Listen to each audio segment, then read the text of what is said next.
Alright everybody, welcome back to the channel. My name is Stories and I'm here to bring you guys a Smackdown review. But before I get into that, I got something that I actually want to get off my chest. If you guys have been around the wrestling community on social media within the last few days, you've probably heard a lot, and I do mean a lot of people say that they think Sami Zayn should beat Roman Reigns and win the Undisputed Championships.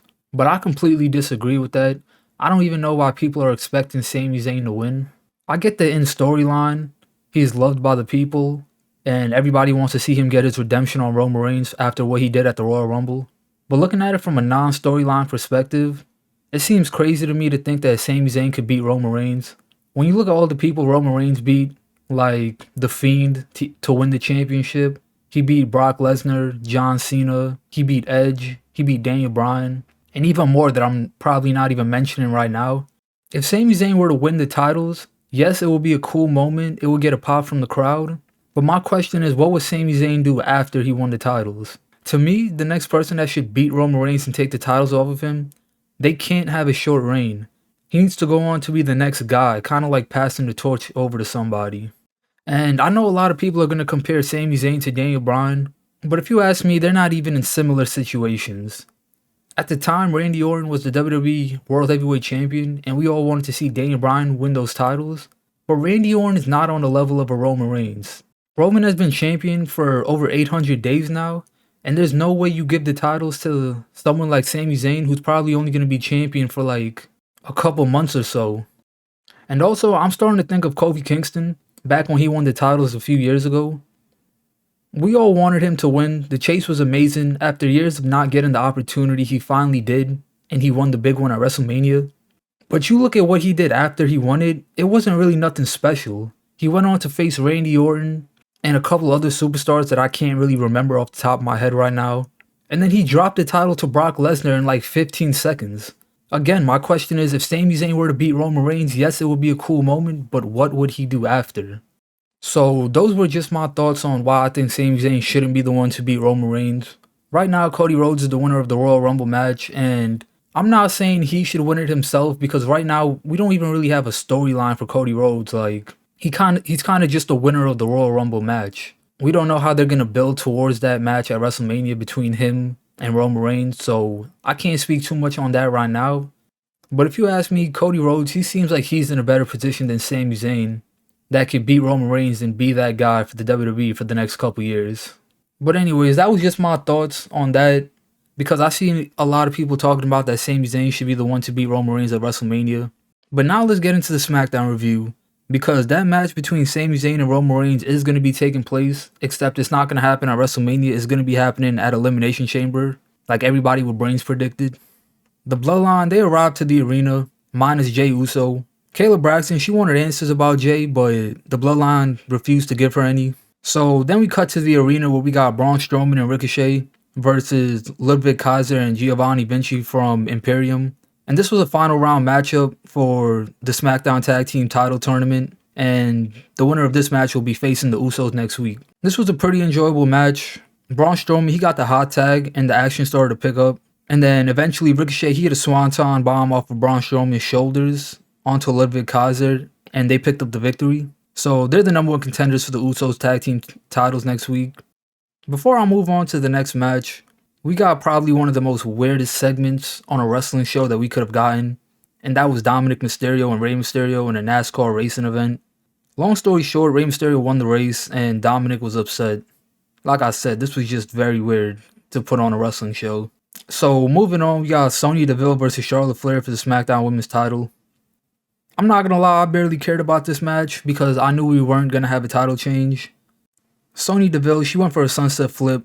Charlotte Flair rolled through, locked in the figure eight, and she won by submission. So Charlotte retains the SmackDown Women's title. Like I said, it wasn't a bad match, but it just wasn't nothing special. So moving on, cameras, they caught up with the Bloodline in their locker room. Roman wanted to know if Jimmy heard from Jey, but Jimmy said he hasn't heard from Jey all week, and neither has Solo. So Roman found it disrespectful that nobody's heard from Jey. Roman said it was one thing to walk out at the Royal Rumble, but to not be in contact with each other for almost a whole week was pretty disrespectful. So Roman ended up asking Jimmy about their tag team title match next week, and if Jey was even going to be there, but Jimmy swore that Jey would be there, but Roman seemed skeptical. So to end this off, Roman Reigns, he ended up sending Jimmy Uso and Solo Sikoa to go find Jay because they wanted to get in contact with him. Moving on, we got the Brawling Brutes, which is Butch and Ridge Holland versus the Viking Raiders with Valhalla. I wasn't really too interested in this match. The Viking Raiders, they won with the Ragnarok, which is basically a double powerbomb. And then after the match, Drew McIntyre and Sheamus attacked them, so they pretty much brawled at the top of the stage. So our final matchup on this show was Shotzi versus Zelina Vega versus Natalya versus Shayna Baszler. And the winner of this match will get a spot in the Women's Elimination Chamber match to determine the number one contender for Bianca Belair's Raw Women's Championship. Natalya, she locked in a sharpshooter on Zelina Vega and made her submit, so Natalya qualifies for that matchup. And we still got one more spot to fill in that matchup, which we'll find out on Monday Night Raw this coming Monday. And then finally, cameras, they caught back up with the Bloodline in their locker room. Jimmy Uso and Solo returned. They couldn't get a hold of Jey Uso. Roman says he needs the Bloodline to be stronger than ever because if they're not, they're going to be no more. He told Jimmy and Solo that there was catering in the bus and for them to go back there, and said that he was going to go out to the ring to handle business. So we got Roman Reigns coming out to the ring to address the state of the Bloodline.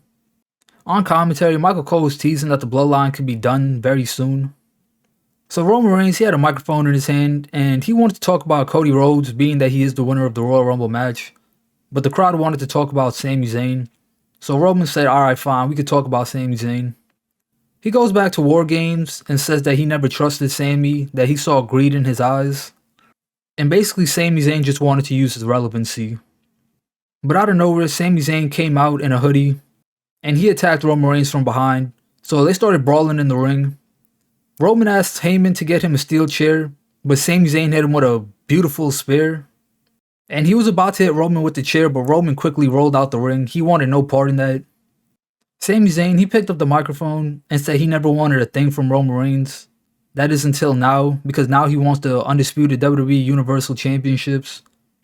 Jimmy and Solo, who were in the tour bus like I mentioned earlier, finally made their way out to the ring, so they attacked him. They had a chair around Sami Zayn's neck, and he was laying in the corner. Solo was about to give him the running hip attack, but Roman Reigns stopped him. And that led to Roman Reigns getting up in Sami Zayn's face as he was laid out in the corner. Roman said that Sami destroyed his family, and he's going to destroy Sami Zayn in front of his family in Montreal, because Roman Reigns accepts Sami Zayn's challenge at for the Elimination Chamber. So that match is official. It's going to be taking place at Elimination Chamber. Like I said to open up the video, I don't know why people thought that this match was going to happen at WrestleMania, but sometimes people just need to leave the booking to WWE.